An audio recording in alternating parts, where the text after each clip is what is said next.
dear friends, first of all, we would like to thank you for watching Attend Education YouTube channel. আজি মই তোমালোকৰ বাবে লৈ আহিছোঁ অসমৰ প্ৰথমৰ পৰা আজিলৈকে যিসকল মুখ্যমন্ত্ৰী আছিল তেখেতসকলৰ নাম আৰু তেখেতসকলৰ কাৰ্যকাল। ঠিক আছে, তোমালোক সকলোৱে জানা যে অসমৰ প্ৰথমগৰাকী মুখ্যমন্ত্ৰী আছিল গোপীনাথ বৰদলৈ। তেখেতৰ কাৰ্যকাল আছিল 26 জানুৱাৰী 1950 চনৰ পৰা 6 আগষ্ট 1950 চনলৈকে। পাৰ্টি আছিল ইণ্ডিয়ান নেশ্যনেল কংগ্ৰেছ। তাৰপিছত দ্বিতীয় নম্বৰত আছে বিষ্ণুৰাম মেধি। তেখেতৰ কাৰ্যকাল 9 আগষ্ট 1950 চনৰ পৰা 27 ডিচেম্বৰ 1997 চনলৈকে আছিল। তাৰপিছত তৃতীয় নম্বৰত আছে বিমলা প্ৰসাদ চলিহা। তেখেতৰ কাৰ্যকাল 28 ডিচেম্বৰ 1957 চনৰ পৰা 6 নৱেম্বৰ 1970 চনলৈকে আছিল। পাৰ্টি আছিল ইণ্ডিয়ান নেশ্যনেল কংগ্ৰেছ। চতুৰ্থ নম্বৰত আছে মহেন্দ্ৰ মোহন চৌধুৰী। তেখেতৰ কাৰ্যকাল 11 নৱেম্বৰ 1970 চনৰ পৰা 30 জানুৱাৰী 1972 চনলৈকে আছিল আৰু পাৰ্টি আছিল ইণ্ডিয়ান নেশ্যনেল কংগ্ৰেছ।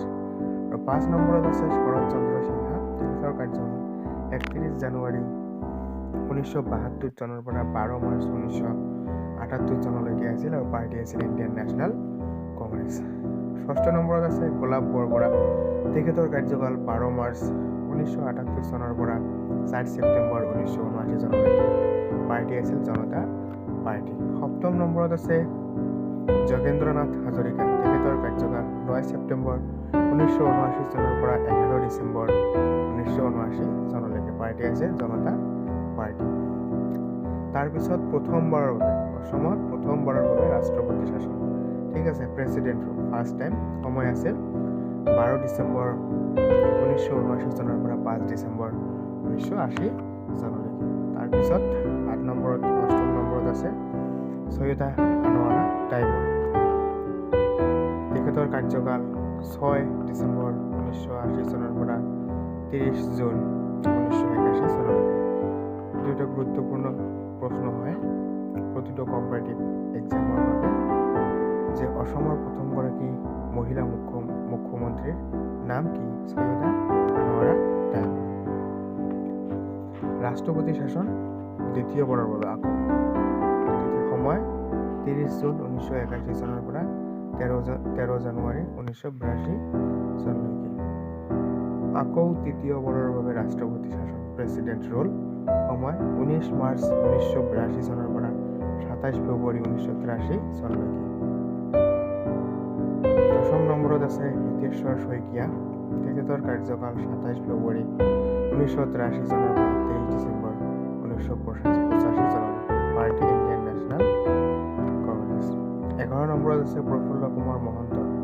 তেখেতৰ কাৰ্যকাল 24 ডিচেম্বৰ 1985 চনৰ পৰা 28 নৱেম্বৰ 1990 চনলৈকে। পাৰ্টি আছিল অসম গণ পৰিষদ।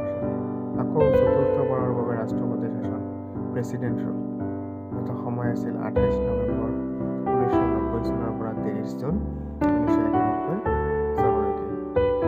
হিতেশ্বৰ শইকীয়া আকৌ দ্বিতীয় টাইমৰ বাবে ছেকেণ্ড টাইমৰ বাবে আকৌ কি হ'ল মুখ্যমন্ত্ৰী হ'ল। এই সময়ৰ কাৰ্যকাল আছিল 30 জুন 1991 চনৰ পৰা 22 এপ্ৰিল 1996 চনলৈকে। Party Indian national Congress. 12 নম্বৰত আছে ভূমিধৰ বৰ্মন। তেখেতৰ কাৰ্যকাল 22 এপ্ৰিল 1996 চনৰ পৰা 14 মে 1996 চনলৈকে। পাৰ্টি আছিল ইণ্ডিয়ান নেশ্যনেল কংগ্ৰেছ। তাৰপিছত আকৌ প্ৰফুল্ল কুমাৰ মহন্ত ছেকেণ্ড টাইমৰ বাবে হ'ল মুখ্যমন্ত্ৰী অসমৰ। তেখেতৰ কাৰ্যকাল 15 মে 1996 চনৰ পৰা 17 মে 2001 চনলৈকে। পাৰ্টি আছিল অসম গণ পৰিষদ। 13 নম্বৰত আছে তৰুণ গগৈ। তেখেতে অসমৰ 3বাৰৰ মুখ্যমন্ত্ৰী। তেখেতৰ কাৰ্যকাল 18 মে 2001 চনৰ পৰা 24 মে 2016 চনলৈকে আছিল। তাৰপিছত 14 নম্বৰত আছে সৰ্বানন্দ সোণোৱাল। তেখেতৰ কাৰ্যকাল 24 মে 2016 চনৰ পৰা 10 মে 2021 চনলৈকে আছিল আৰু পাৰ্টি আছিল বিজেপি পাৰ্টি। ঠিক আছে। 15 নম্বৰত আছে হিমন্ত বিশ্ব শৰ্মা। শৰ্মা ছাৰ তেখেতৰ কাৰ্যকাল 10 মে 2021 চনৰ পৰা এই বৰ্তমানলৈকে চলি আছে। ঠিক আছে।